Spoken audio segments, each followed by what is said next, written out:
Hey everyone, this is Mike, and today I'm going to be doing the level 80 overview of Dragoon.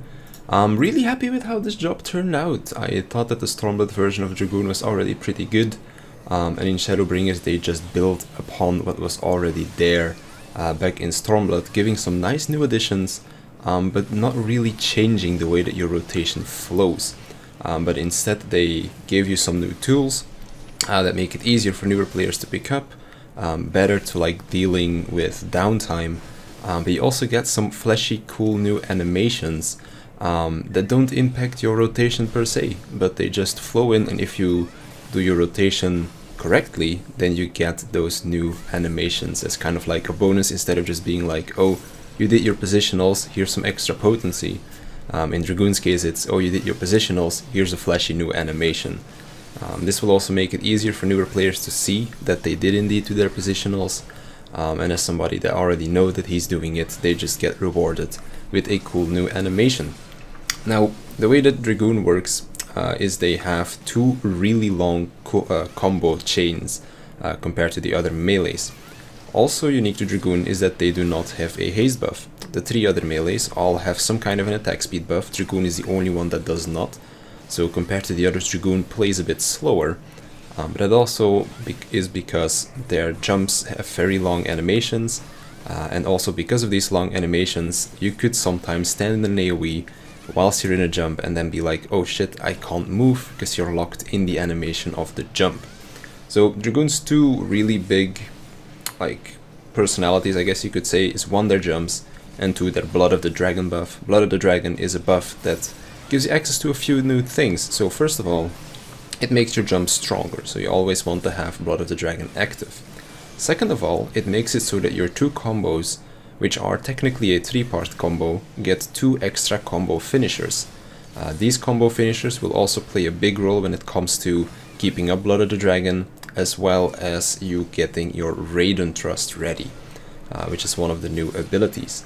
Later on, when we execute our jumps, we're also going to get a buff called Dive Ready, which allows you to execute Mirage Dive, which will then build up stacks in your Blood of the Dragon gauge, and once you have 2 stacks, you can enter Life of the Dragon by using Gyroscope, and then you get access to like your kind of burst phase, I guess you could say. But overall, Dragoon flows really nice. It's a pretty simple job to pick up. It also has really good personal DPS as well as raid contribution DPS as well, as Dragoon does have 2 raid buffs, one which is a really good one who is more focused on a single target.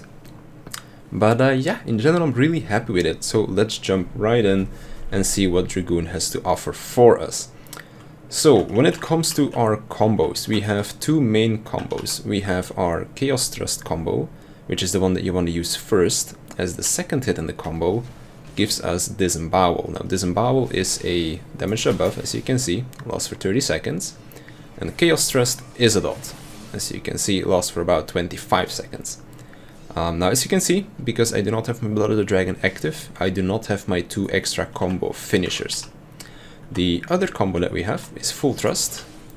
This is just another 1, 2, 3 combo, and the Full Thrust, the last hit in the combo, is our most damaging single target ability that we have. Meaning that this button right here, Life Surge, always wants to be used on the Full Thrust. What Life Surge does is it basically gives the next ability that you use a guaranteed crit direct hit. So that's why you want to use it on your Full Thrust, as Full Thrust is your strongest single hitting ability. The reason why you want to do Chaos Thrust first is because it's a dot, so technically over time it is stronger than Full Thrust, but just for the one hit, because this only applies to like the initial hit, not on the damage over time effect. That's why we want to use Life Surge together with Full Thrust. Now, when it comes to positionals, Chaos Thrust is a back positional, and then the rest of your normal combo does not have positionals at all. So, when we press this button right here, Blood of the Dragon, you can see that we now have our Blood of the Dragon gauge active, and when I now execute my combos, upon hitting the final one, this button lights up. This is our first combo, Wheeling Thrust. This is executed from the back, and then we have Fang and Claw, which is executed from the side. When we go into our full thrust combo, we have the same. So upon hitting full thrust, we're going to proc Fang and Claw, and then this combos into Wheeling Thrust. So this does two things for us. First of all, it extends our Blood of the Dragon gauge. This is how you keep up Blood of the Dragon in the majority of the fights. There is another way to do it, for like AoE and such, but for the most part this is how you keep up Blood of the Dragon. Now, other than just doing some nice extra damage and keeping your Blood of the Dragon gauge up, if you hit your 5th combo skill in the correct position, your True Thrust, which is your combo starter, will also transform into Raiden Thrust. So I'm gonna go and hit the demi again, execute Blood of the Dragon to make sure I have my buff active, do the positional of my final hit.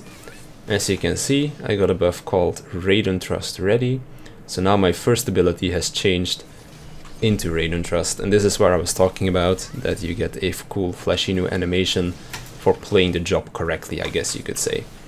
And then here, if we hit the back, then we get again our Raiden Thrust. So that's Dragoon's looping combos. You basically alternate in between the Chaos Thrust and the Full Thrust combo, and then if you do everything correctly, your combo starter will transform into Raiden Thrust, kind of like as a you did well, here's a cool flashy new animation. Now, when it comes to our jumps in Gyroscope, the way it works is I'm just gonna keep hitting the dummy as I do this to keep my Blood of the Dragon up. But when we use a jump, or at least when we use high jump, which is this one, we're granted a buff called Dive Ready. This allows us to use Mirage Dive. If you use Mirage Dive, you can see that I now have 1 stack of, I guess it's called an open eye, if I'm not mistaken. But this, once we get 2 of these, is going to interact with our Gyroscope. Now, Gyroscope is just a line AoE ability. It's pretty long. I'll zoom out a bit for that. I missed my combo here because I'm stupid. But yeah, so once you have 2 of these, your Gyroscope will have a separate effect as well. So I'm just gonna keep doing this. I'm gonna jump again. This gives our Mirage Dive again. And now, as you can see, we have 2 stacks. We had a little bleep saying that it's ready. Our Gyroscope now also has a glowing effect on it. And now when we use Gyroscope, the Blood of the Dragon gauge turns red, and we now have access to Nastrond. Nastrond is an ability that you can use 3 times in every Life of the Dragon phase, so you definitely want to use that. But other than being able to use Nastrond, we also have access to Stardiver. This is kind of like the Nidhogg finishing move. So when we use this, we do this cool animation. Now, one very important fact about Stardiver is the fact that the animation lock on it is insanely long. So we had the upgrade on high jump. This used to be called normal jump, but we now have the new animation and the new skill high jump, which is basically a much faster jump than our previous one. But they kind of did this because with jump, a lot of Dragoons used to be animation locked during certain mechanics, where the big meme of floor tank came to be, because a lot of Dragoons would just die during certain mechanics because they're in their animation lock.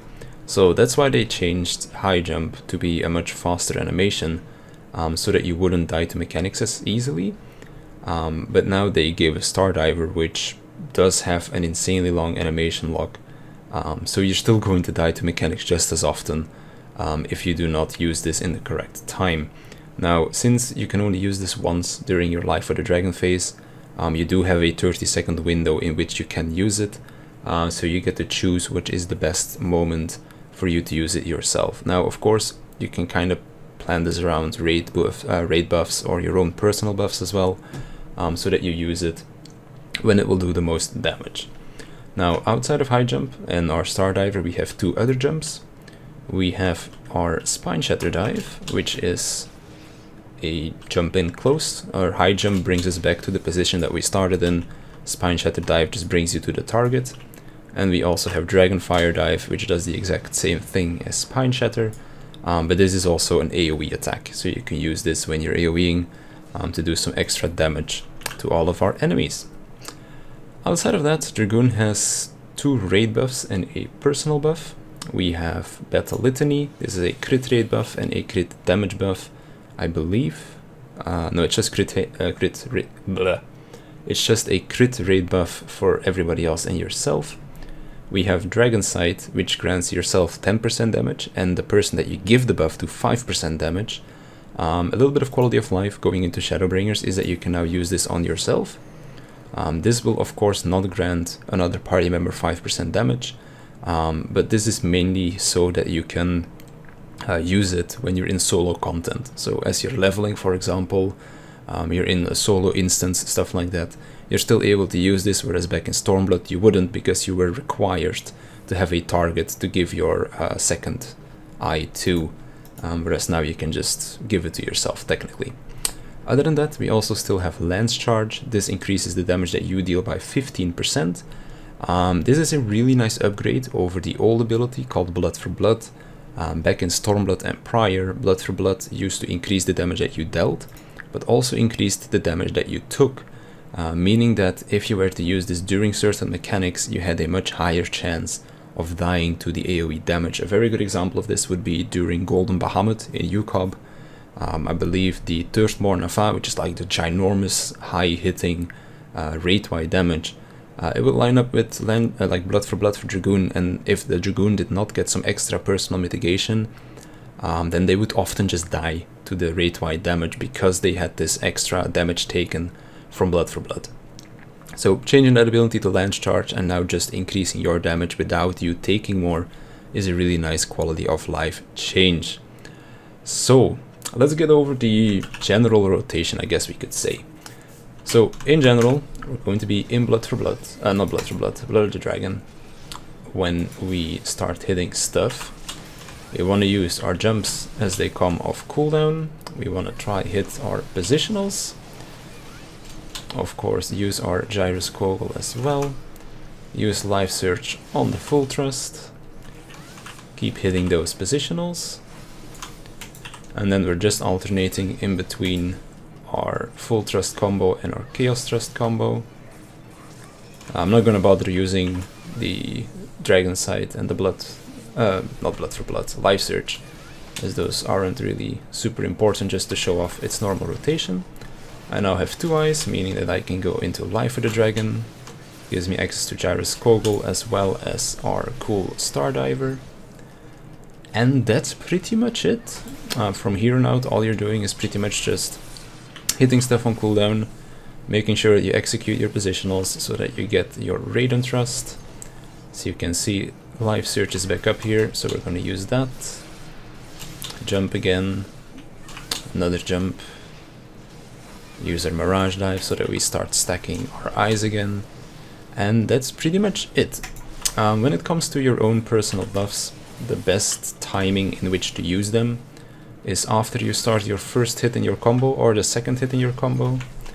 This will ensure that your 4th and 5th hit of the next combo that you do will also fall underneath these buffs. So as you can see, I'm now gonna go into my second combo,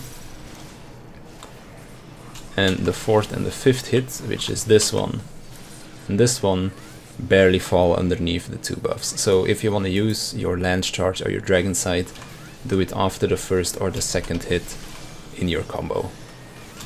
And that's pretty much Dragoon. It's a very simple job, but it's very enjoyable.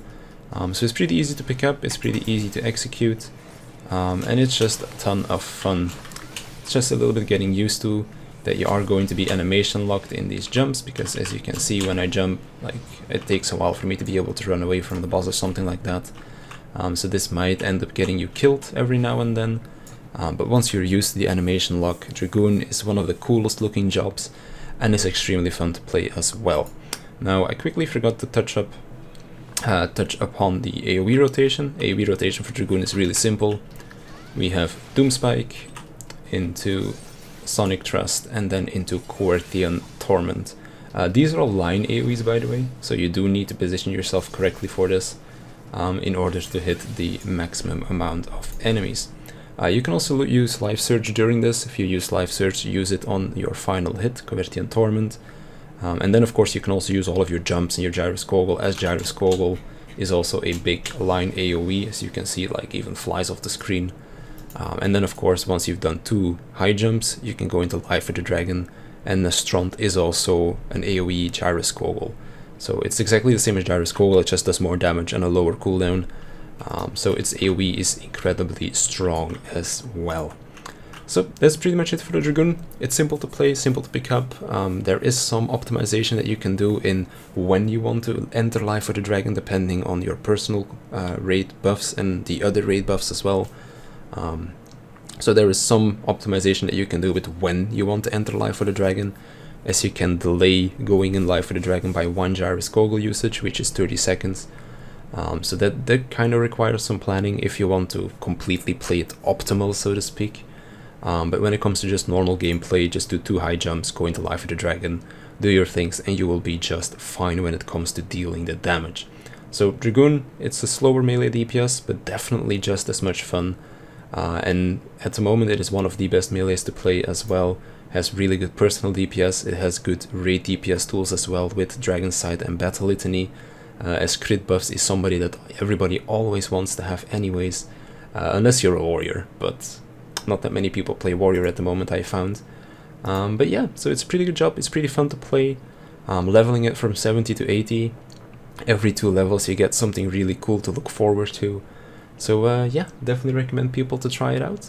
And with that being said, that's it for me. I want to thank you for watching, and I'll see you in the next one.